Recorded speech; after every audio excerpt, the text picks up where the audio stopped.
బాగుండేది. మరి అక్కడికైతే మాత్రం ఎవరు వెళ్ళలా. మరి వెళ్ళి అక్కడ వాస్తవ పరిస్థితి కూడా చెప్పి ఇంత పూర్తి చేసిన కాలేజీని ఈ విధంగా ఇస్తున్నారు అని చెప్తే ప్రైవేట్కి అప్పుడు ప్రజలు కూడా నమ్ముతారు. కానీ పూర్తి కానటువంటి మెడికల్ కాలేజీలని అభివృద్ధి జరగకూడదు అనేటువంటి విధానాన్ని ఎవరు హర్షించే పరిస్థితి కూడా లేదు. ఇక పులివెందుల పరిస్థితి ఏంటి శ్రీనివాస్? అసలు పులివెందుల్లో ఆయన సొంత నియోజకవర్గం అక్కడ. సో ఆయన ముఖ్యమంత్రిగా ఉన్నప్పుడే అది పూర్తి చేసి అక్కడ కూడా అడ్మిషన్స్ ఇచ్చేసి లేకపోతే అన్నీ జరుగుతూ ఉంటే ఇప్పుడు ఏమైనా మారుస్తున్నారా? అసలు అక్కడ పూర్తి అయిందా అసలుకి? శ్రీహరి జగన్ సొంతకోట పులివెందుల మెడికల్ కాలేజీకి సంబంధించి ఇప్పుడు ప్రభుత్వం అమలు చేస్తున్న పీపీపీ పద్ధతి విధానంలో ముందుకు రాకపోవడానికి ఎన్నో కారణాలు కావచ్చు అనేది కడప జిల్లాలో ఒక టాక్ అయితే నడుస్తుంది.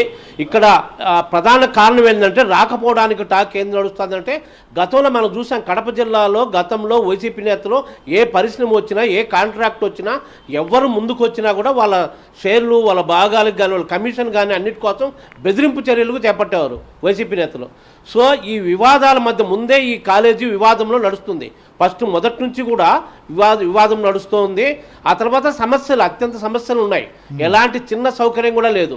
ఈ సమస్యల నడుమున లేకుంటే వివాదాల మధ్యన లేకపోతే ఇవంతా అక్కడ పులివెందుల సొంతం కాబట్టి జగన్ రెడ్డి ఈ విధానాల మధ్య మనం అక్కడ ఏం నడుపుతాము అనే విధంగా ముందుకు రాలేదా అనే కోణాల్లో అన్ని కోణాల్లో కూడా ఇక్కడ కడప జిల్లాలో ఒక టాక్ నడుస్తుంది.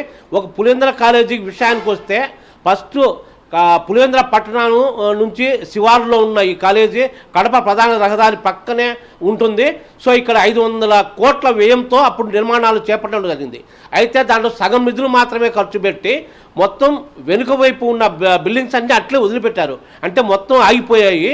అప్పుడు ఎన్నికల సమీపిస్తున్న తరుణంలో ఈ ముందు పక్క అడ్మినిస్ట్రేషన్ హాస్పిటల్ బిల్డింగ్ మాత్రమే జస్ట్ ఊరికే రంగులు వేసి ఫాస్ట్గా పనులు చేయించారు. ఎందుకంటే అప్పుడు ఎన్నికలు సమీపిస్తున్న తరుణంలో లాస్ట్లో పులివెందుల మెడికల్ కాలేజీ పనులు జరిగాయి స్టేట్లో. ఆ ఎన్నికలు సమీపిస్తున్న తరుణంలో ఈ కాలేజీ పూర్తి చేయకపోతే ప్రాబ్లం వస్తాయని చెప్పి మరి వాళ్ళకి మైనస్ అవుతుందని చెప్పి ఫాస్ట్గా వర్క్ చేయించి ఆ ముందు పక్క ఏదైతే రోడ్డుకు ప్రధాన రహదారికి ఉందో ఆ అడ్మినిస్ట్రేషన్ బిల్డింగు హాస్పిటల్ మాత్రమే పూర్తి చేశారు. సో వెనుక వైపు ఉన్న బిల్డింగ్లు అన్నీ కూడా పూర్తిగా ఇప్పటికీ అట్లే కనపడుతున్నాయి. మొత్తం వదిలేశారు. అది కూడా 500 కోట్లతో సగం నిధులు మాత్రమే. సో ఇదంతా అయిపోయినాక అప్పట్లో ఎక్విప్మెంట్ కానీ ఎలాంటి సౌకర్యాలు కానీ సిబ్బంది కానీ ఏదీ లేదు. సో అయిన కాడికి కేంద్ర బృందం వచ్చినప్పుడు సో మొత్తం 50 ఎంబీబీఎస్ సీట్లు కేటాయించడం జరిగింది. ఆ 50 ఎంబీబీఎస్ సీట్లకు అప్పటికి అడ్మిషన్ ఎలాంటి ఏమీ జరగలేదు.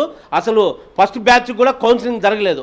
ఎందుకంటే అప్పటికే ఎన్నికలు రావడంతో ఆ తర్వాత కూటమి ప్రభుత్వం రావడంతో పూర్తి స్థాయిలో సౌకర్యాలు పూర్తి స్థాయిలో కానీ లేకపోతే స్టాఫ్ కావచ్చు, ప్రొఫెసర్లు, అసిస్టెంట్ ప్రొఫెసర్లు, అసోసియేట్ ప్రొఫెసర్లు వీరికి అందరూ, ఎందుకంటే టీచింగ్ స్టాఫ్ కూడా కావాలి. సో అవన్నీ ప్రక్రియ అయితేనే సీట్లు కూడా ఫిల్ చేసుకునేటువంటి అవకాశం ఉంటుంది. ఆ పరిస్థితి లేదు కాబట్టి. సో ప్రస్తుతం అయితే మీరు అన్నదాన్ని బట్టి కేవలం ఫ్రంట్ వైపు ఉన్నటువంటి హాస్పిటల్ కానీ అడ్మినిస్ట్రేషన్ బిల్డింగ్ చేశారు తప్ప మిగిలినవన్నీ కూడా పులివెందుల నియోజకవర్గంలో కూడా కాలేదు అనేది చాలా స్పష్టమవుతుంది. సో ప్రస్తుతం కాబట్టి ఈ యొక్క కాలేజీని కూడా పూర్తి స్థాయిలో నిర్మాణాలు పూర్తి చేయాలి. స్టాఫ్ సంబంధించినటువంటి వ్యవహారాలు అన్నీ చూసుకునే దానికోసమే ప్రస్తుతం పీపీపీ విధానానికి వెళ్ళారు. అక్కడ కూడా ప్రస్తుతం ఎవరు వస్తారు ఏంటి అనేది కూడా మనం చూద్దాం. ఎందుకంటే రాష్ట్ర వ్యాప్తంగా ప్రస్తుతం జరుగుతున్నటువంటి పరిణామాలు పరిస్థితులపైన కూడా చాలా తీవ్రంగా రియాక్ట్ అవుతున్నారు. ఇటీవల డిప్యూటీ సీఎం కూడా మాట్లాడడం జరిగింది. సత్య ఏంటి అసలు రాజకీయంగా గవర్నర్ కలవకపోయే ముందు జగన్ చేసిన వ్యాఖ్యలపైన ఇప్పుడు ఇవాళ ముఖ్యమంత్రి మాట్లాడింది మనం చూసాం. ఇటీవల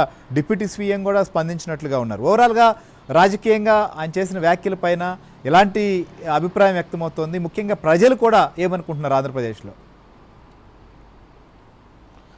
లాండ్ ఆర్డర్ ఎక్కడ వీక్గా ఉంటుందో ఆ రాష్ట్రానికి పెట్టుబడులు పెట్టడానికి ముందుకు రారు, ఈవెన్ టూరిజంలో అయినా సరే ఎందులో అయినా సరే అని చెప్పి డిప్యూటీ సీఎం కూడా వ్యాఖ్యానించారు. అటువంటి వాళ్ళని ఎట్టి పరిస్థితుల్లో స్పేర్ చేయడానికి వీల్లేదని కూడా ఆయన స్పష్టం చేయడం జరిగింది. అటు ముఖ్యమంత్రి కూడా పీపీపీ విధానంలోనే ముందుకు వెళ్తాం, ఎట్టి పరిస్థితుల్లో వెనకడుగు వేసేది లేదని కూడా ఈరోజు సుపరిపాలనా దినోత్సవం సందర్భంగా చెప్పారు. అయితే గవర్నర్ని కలిసిన సందర్భంలో అంటే 1 కోటి సంతకాలను సేకరించి వాటిని తీసుకువెళ్లే టైంలో బల ప్రదర్శనగా గవర్నర్ బంగ్లాకు తొలిసారి గవర్నర్ బంగ్లాకు జనంతో అంటే తరలించుకొచ్చిన జనంతో వెళ్ళడం అనేది మనం జగన్మోహన్ రెడ్డి ద్వారానే చూసాం. ఆయన అక్కడికి వెళ్ళడంతో పాటు